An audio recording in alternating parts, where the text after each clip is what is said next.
ఆంధ్రప్రదేశ్లో విశిష్టమైనటువంటి ఒక వికృతమైనటువంటి రాష్ట్ర రాజకీయాలకు ఈరోజు ప్రతినిత్యం దేవాలయాల ఆధారంగా వివాదాస్పదం కావడం అనేటువంటిది దురదృష్టకరం.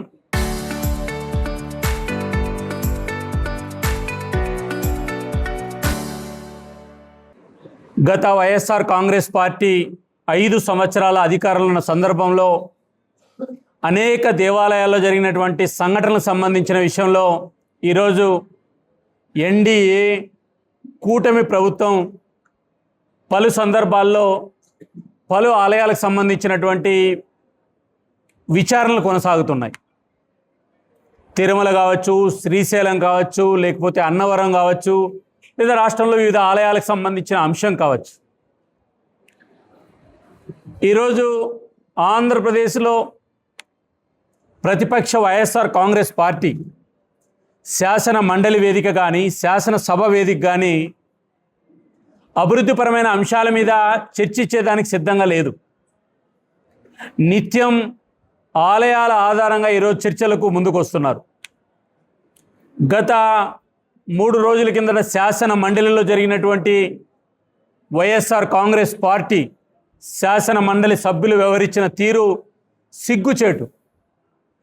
కొంతమంది శాసన మండలిలో గౌరవప్రదమైనటువంటి శాసన మండలి పెద్దల సభలో బీజేపీ శాసనసభా పక్ష నాయకుడు సోము వీర్రాజు గారి పట్ల వ్యవహరించిన తీరు కానీ, ఆంధ్రప్రదేశ్ వైద్య అదేవిధంగా విద్యాశాఖ మంత్రి ఈ ఇద్దరు మంత్రుల పట్ల శాసన మండలిలో మాట్లాడిన తీరు కానీ ఇది సిగ్గుచేటు.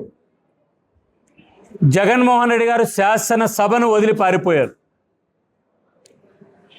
శాసన మండలిలో వాళ్ళ యొక్క బలం ఉందని చెప్పి ఈరోజు శాసన మండలి వేదికగా రాజకీయం చేస్తున్నారు. సభాపక్ష నాయకుడు చంద్రబాబు నాయుడు అయితే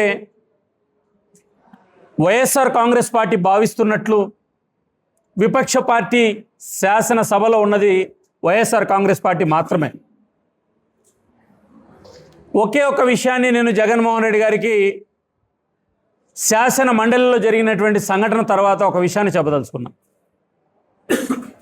ప్రతిపక్ష హోదా ఎన్డీఏ పార్టీలు మాకు ఇస్తే శాసనసభకు వెళ్తాము, మాట్లాడతామని చెప్పి మాట్లాడుతున్నాడు.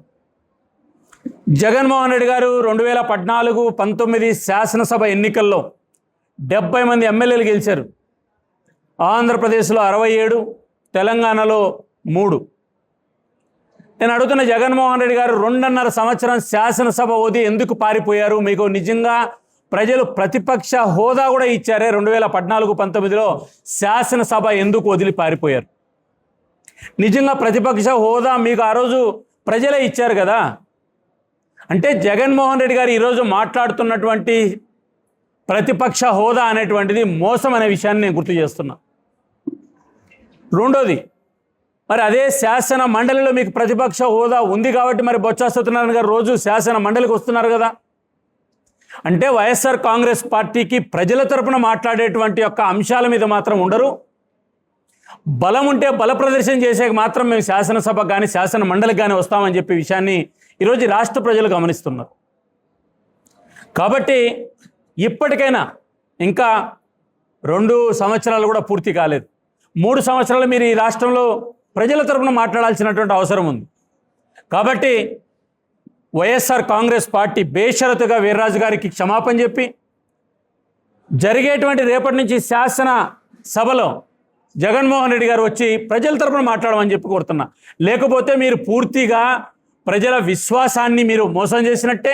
కాబట్టి ఆంధ్రప్రదేశ్లో ఈ రకంగా మీరు శాసనసభలో కానీ శాసనసభ బయట కానీ వ్యవహరిస్తున్న తీరును భారతీయ జనతా పార్టీ తీవ్రంగా ఖండిస్తుంది.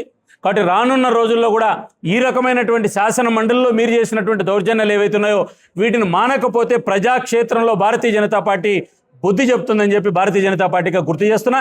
దేవాలయాల ఆధారంగా మీ రాజకీయాలు మానేయమని చెప్పి వైఎస్ఆర్ కాంగ్రెస్ పార్టీ గుర్తు చేస్తున్నా. మీకు విశ్వాసం ఉంటే తక్షణం ఒకవేళ విచారణ కోరండి. స్వచ్ఛందంగా మీరు నిష్పక్షపాతంగా బయటికి రండి. మీరే కోరండి శాసన సభలో కానీ లేదా శాసన మండలిలో కానీ వచ్చి కాబట్టి దేవాలయాలను రాజకీయం చేయడం వైఎస్ఆర్ కాంగ్రెస్ పార్టీ మానుకోవాలని చెప్పి కూడా బీజేపీ గుర్తు చేస్తుంది. చరిత్ర సృష్టించినోడు ఇప్పుడు ఆ చరిత్రని తిరగరాయబోతున్నాడు. అబద్ధాల గోడల్ని బద్దలు కొట్టి నిజాలను రాగా మీ ముందుంచబోతున్నాడు. నిజమైన వార్తల కోసం వెంటనే డౌన్లోడ్ చేసుకోండి రా యాప్ని.